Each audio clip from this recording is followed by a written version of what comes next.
Terima kasih Tuan Ketua. Soalan saya nombor 4. Adalah Menteri Pelancongan Seni Budaya. Jawab 3 minit. Terima kasih Tuan Ketua.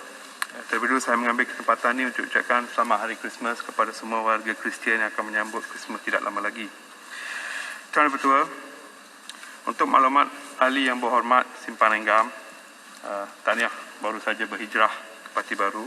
Urusan berkaitan pengoperasian Taman Terma dan juga pusat hiburan keluarga adalah takluk kepada kelulusan yang dikeluarkan oleh pihak berkuasa tempatan, sama ada Majlis Bandaraya, Majlis Perbandaran ataupun Majlis Daerah.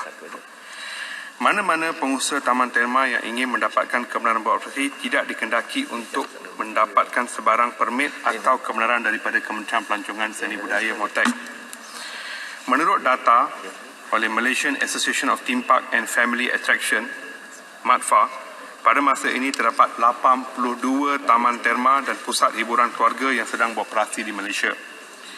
Seperti juga perniagaan yang lain, pengusaha taman terma turut menghadapi masalah yang sukar ketika negara bergelut dengan penularan COVID-19. Seperti mana juga aktiviti-aktiviti dalam sektor pelancongan, taman tema adalah antara aktiviti yang akhir dibenarkan untuk beroperasi sepenuhnya selepas pelaksanaan Perintah Kawalan Pergerakan PKP di seluruh negara. Mengenai usaha dan inisiatif kementerian, kerajaan melalui beberapa pakej rangsangan ekonomi telah melaksanakan pelbagai inisiatif untuk membantu kelangsungan hidup rakyat dan perniagaan di dalam negara. Antara insentif dan bantuan yang boleh dimanfaatkan oleh pengusaha taman terma adalah seperti berikut. A. Diskaun bil elektrik, diskaun sebanyak 10% yang diberikan khas kepada pengusaha hotel, pengendali taman tema, pusat konvensyen, pusat membeli belah dan juga pengusaha pelancongan yang diberikan melalui TNB. B. Penangguhan pembayaran ansuran cukai pendapatan bulanan oleh syarikat sehingga 31 Disember 2021 oleh LHDN ataupun MOF. C.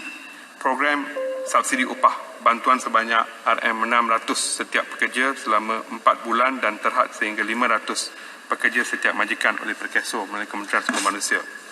Melalui bajet 2022 pula, pengecualian duti hiburan ke atas aktiviti hiburan termasuk taman tema di semua di wilayah persekutuan dapat membantu menggalakkan dan juga merancakkan lagi kehadiran pengunjung ke taman tema. Dalam hal ini, MOTEK turut menyambut baik langkah-langkah oleh kerajaan-kerajaan negeri seperti negeri Johor, Pulau Pinang dan Selangor untuk membantu meringankan beban penggiat industri taman tema menerusi pengecualian penuh duti hiburan yang dikenakan. Pada masa yang sama, pihak berkuasa negeri lain adalah disaran untuk turut memberikan pengecualian duti hiburan seperti ini bagi terus menyokong pemulihan sektor ini. Bagi membantu taman tema dan juga pusat hiburan keluarga ini untuk kembali menerima pengunjung dan bangkit semula, MOTEK telah bekerjasama dengan MATFA untuk menawarkan diskaun tiket dan voucher istimewa di semua taman tema dan pusat hiburan keluarga serta taman permainan ahli-ahli MATFA bermula 31 Oktober hinggalah ke 26 hari bulan Disember 2021. Izinkan saya untuk menggulung. Tawaran ini juga disalurkan melalui kempen pelancongan domestik cuti-cuti Malaysia membabitkan lebih 25 taman terma dan pusat hiburan keluarga di seluruh negara, iaitu kempen Rediscover Fund, A Theme Park of Family Affair.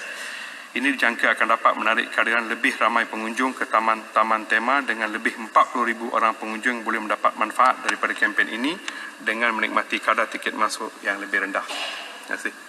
Soalan tambahan pertama, Simpan Enggam, sila.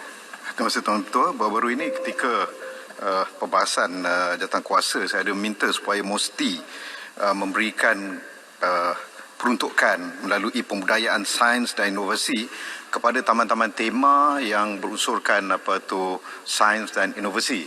Dan ini mungkin boleh kerjasama dengan MOTEK untuk memastikan grant dapat diberikan kepada mereka demi menggalakkan anak-anak terutamanya daripada keluarga B40 dapat berkunjung ke taman-taman tema yang berunsurkan sains dan juga inovasi.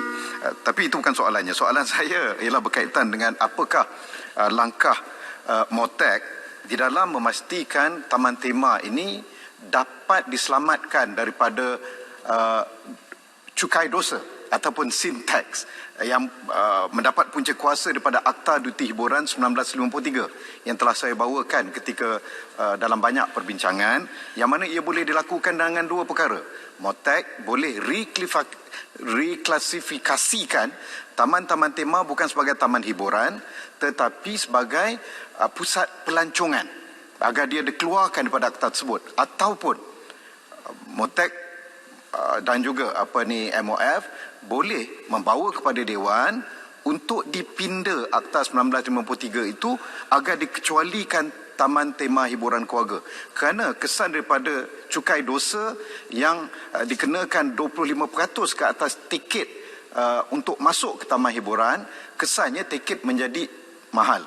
Ini membebankan kepada para pengusaha taman-taman tema hiburan keluarga dan juga menjadi penghalang dan hambatan kepada keluarga-keluarga berpendapatan rendah untuk anak-anak mereka menikmati pendidikan dan hiburan di taman-taman tema hiburan keluarga. Terima kasih Tuan Ketua.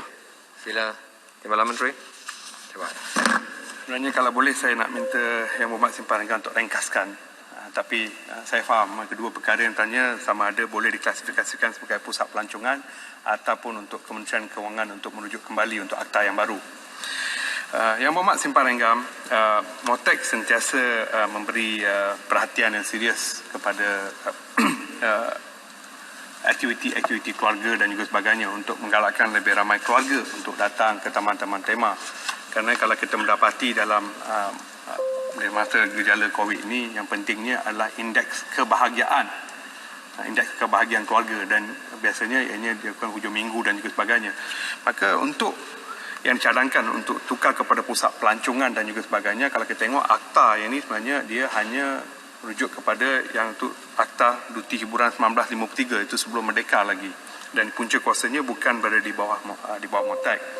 Tapi secara prinsipnya kita yakin bahawa duti ini bolehlah dikaji semula dan juga sebagainya. Yang keduanya, YB juga ada menyebut mengenai keperluan untuk MOF mengkaji. Yang ini mungkin lebih baik dijawab oleh MOF, tetapi dari segi MOTAC kita percaya bahawa selepas begitu lama akta ini tidak dikaji dan juga sebagainya, maka kita punca kuasanya adalah di bawah kerajaan di bawah MOF. Tapi namun demikian, mesyuarat Jawatankuasa Perundingan Akta Duti Hiburan dengan kerajaan-kerajaan negeri pula bersetuju bahawa mereka ini adalah diseragamkan pada kadar 25%.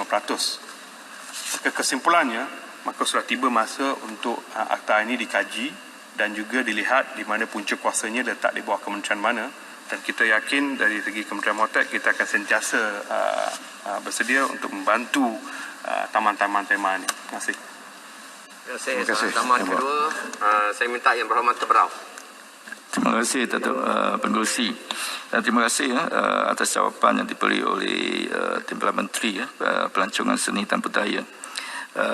Soalan tambahan saya adalah dari segi apakah ciri-ciri yang buat taman tema hiburan keluarga akan berjaya walaupun cabaran banyak, supaya kita boleh elakkan secara yang berlaku pada Maimaland yang beroperasi pada tahun 1975 tapi dipaksa tutup. Jadi apa ciri-cirinya dan macam mana kita boleh elakkan ini berlaku lagi? Terima kasih. Tuan Betul Speaker, saya minta soalan itu diulangi kerana ada beberapa sebutan itu tidak tepat. Saya tak dapat tangkap. Saya minta diulang balik. Minta ulang sekali lagi. Tak apa. Ciri-ciri yang buat taman tema hiburan keluarga berjaya, supaya kita boleh elakkan penutupan Maimaland berlaku lagi. Mimaland. Dekat mana? Dia minta ciri-ciri berjaya. Okey, mengenai ciri-ciri yang diminta mengenai Maimaland tadi itu kita harus berikan bertulis kerana kita perlu kaji kembali dan juga sebagainya bila ditutup dan juga sebagainya. Tapi untuk memastikan bahawa ciri-ciri sesuatu taman tema berjaya adalah selain daripada mempunyai daya tariknya sendiri, unique selling point, tapi juga menggunakan modal business model untuk memastikan ianya berjaya dan juga sebagainya. Memandangkan ini adalah soalan yang merujuk kepada satu taman terma secara terperinci, maka kita akan berikan secara bertulis. Terima kasih. Terima kasih.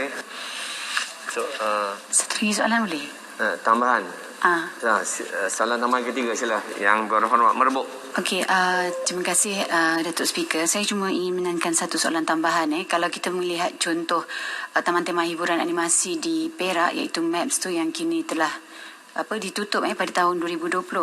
Yang saya jangkakan pembinaannya lebih kurang 520 juta makan kos, tapi selepas itu oleh kerana mungkin pandemik, so dia menanggung hutang yang banyak. Soalan saya, berdasarkan apa yang Timbalan Menteri telah jawab tadi, A, B, C, D, bagaimanakah kita ingin membantu supaya dia kembali ni, kalau tidak dia akan menjadi gajah putih. Sedangkan taman-taman tema hiburan ini kalau di utara mungkin itu yang terbaik lah. Tiada, tak perlulah semua orang pergi ke KL untuk pergi Sunway Lagoon dan sebagainya. Mohon penjelasan. Terima kasih. Terima kasih Merbuk. Sila. Yang Berhormat Merbuk, taman-taman tema ini sebenarnya mendapatkan lesen operasinya daripada PBT. Maka dari segi MOTEC, tugas kita adalah untuk mempromosikan dan merancangkan mereka. Kalau seandainya ianya telah ditutup, maka ianya haruslah ditutup dari segi untuk mereka untuk membangunkan semula. Dia ada beberapa skim di bawah MOTEC seperti skim industri pelancongan dan juga sebagainya, bahan pembangunan. Maka mereka boleh merujuk untuk dapatkan bantuan ataupun menghidupkan kembali dan juga sebagainya.